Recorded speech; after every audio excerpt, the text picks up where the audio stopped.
бахшида ба рӯзи ҷавонони Тоҷикистон Федератсияи санъати муҳорибаҳои омехтаи ғайрикасбии Ҷумҳурии Тоҷикистон дар пойтахти азизамон шаҳри Душанбе давоми 3 рӯз мусобиқаи ҷумҳуриявӣ байни ҷавонон ва наврасонро аз рӯи варзиши санъати муҳорибаҳои омехтаи ғайрикасбӣ доир намуд, ки дар он варзишгарони зиёд аз тамоми манотиқи кишвар ширкат намуданд. Удовар мешавем, ки дар ин мусобиқаи ҷумҳуриявӣ варзишгарони аз 12 то 17 сола фаъолона иштирок намуданд. Федератсияи санъати муҳорибаҳои омехтаи ғайрикасбии Ҷумҳурии Тоҷикистон барои таъмини шаффофият ва беҳтар кардани кори гурӯҳи доварони мусобиқа аз Ҷумҳурии Қазоқистон мутахассиси дараҷаи олиро даъват намуда буд, то ҷараёни рақобатҳоро хубтару беҳтар баҳогузорӣ намояд. Я здесь хочу выразить благодарность Джураеву Даврону за то, что он любит этот вид спорта. Соответственно, он развивает ее. Он не просто развивает, он болеет за Таджикистан. То есть немного людей таких, которые свои средства вкладывают для того, чтобы развивались спорт, дети, чтобы они не курили, не пили, грубо говоря. Представьте себе, что в день мы на международном соревновании проводим 50 боев, а здесь мы проводим больше 100 боев. Очень большая конкуренция. Ребята хорошие. бояд гуфт, ки Федератсияи санъати муҳорибаҳои омехтаи ғайрикасбии Ҷумҳурии Тоҷикистон навтаъсис буда соли дуюм аст, ки фаъолият мекунад. Аммо бо вуҷуди ин аллакай дастпарварони федератсия дар мусобиқаҳои сатҳи байналмилалӣ, чемпионати Осиё, чемпионати ҷаҳон, ҷоми ҷаҳон ва даҳо мусобиқаҳои дигари фароҷаҳонӣ иштирок намуда ба дарёфти медалҳои тиллову нуқраву биринҷӣ даст ёфтанд. Дастпарварони Федератсияи санъати муҳорибаҳои омехтаи ғайрикасбии Ҷумҳурии Тоҷикистон аллакай дар чемпионати ҷаҳон ва дарёфти унвони қаҳрамонӣ ва нишони тилло низ даст ёфтанд. ин гувоҳи он аст, ки муҳорибаҳои омехтаи ғайрикасбӣ дар Ҷумҳурии Тоҷикистон рушду инкишоф ёфта, гаравидани ҷавонону наврасон ба ин намуди размӣ барало эҳсос мешавад.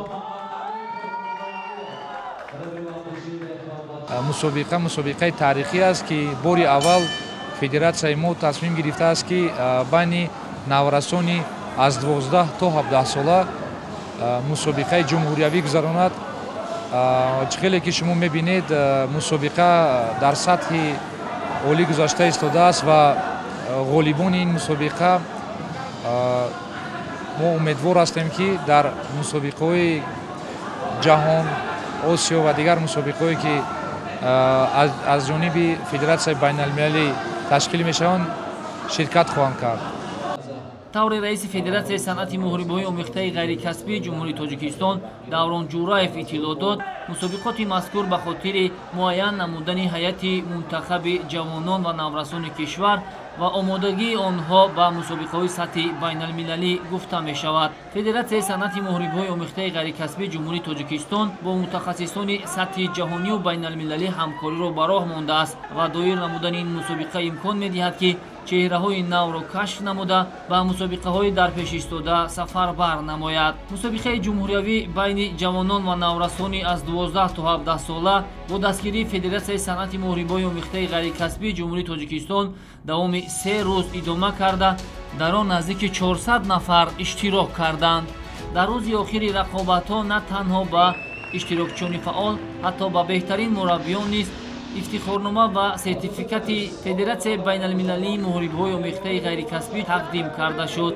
ҳамзамон аз ҷониби Федератсияи байналмилалии санъати муҳорибаҳои омехтаи ғайрикасбии Ҷумҳурии Тоҷикистон, ки намояндааш давоми 3 рӯз дар Тоҷикистон буд ва ҷараёни баргузории мусобиқотро мушоҳида намуд, баробари Федератсияи санъати муҳорибаҳои омехтаи ғайрикасбии Ҷумҳурии Тоҷикистон Даврон Ҷураев барои дастгирӣ ва рушду инкишоф додани ин риштаи варзиш ифтихорнома ва камарбанди дараҷаи баландтар тақдим намуд.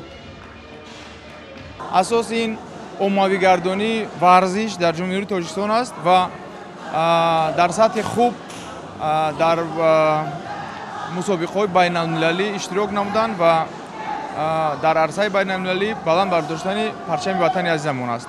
Бояд қайд кард, ки соли гузашта дар Болгария, дар Ҷумҳурии Болгария мо якум маротиба дар чемпионати ҷаҳон байни наврасон ва кӯдакон иштирок варзида 4 нафар аз 5 варзишгар дар он ҷо соҳиби медал шуданд ва ман боварӣ дорам ки соли ҷорӣ дар чемпионати ҷаҳон байни наврасон ва кӯдакон ки моҳи август баргузории он моҳи августи соли ҷорӣ дар назар аст, мо дастаи мунтахаби ҷумҳурии Тоҷикистон ҷои намоёнро сазовор шавад ва ин доф мо умед дорем ки мо тавонем шумораи зиёди варзишгаронро сафарбар кунем. ба беҳтарин варзишгарони мусобиқа медалу ифтихорнома ва тӯҳфаҳои таъсиснамудаи Федератсияи санъати муҳорибаҳои омехтаи ғайрикасбии ҷумҳурии Тоҷикистон дар вазъияти тантанавӣ тақдим карда шуд. ҳамакнун варзишгарони риштаи муҳорибаҳои омехтаи ғайрикасбии ҷумҳурии Тоҷикистон барои иштирок дар мусобиқаҳои сатҳи осиёӣ, ҷаҳонӣ ва дигар мусобиқоти сатҳи баланд омодагӣ мебинанд.